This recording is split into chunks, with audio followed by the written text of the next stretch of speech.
खाली झोली दूध की कटोरी झोली खाली झोली दूध की कटोरी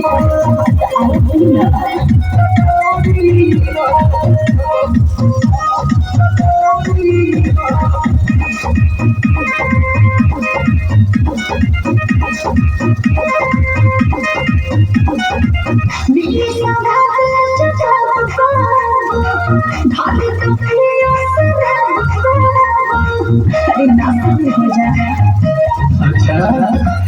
देखी दुश्मन दोस्त करा आगे थोड़ी के दोस्त करा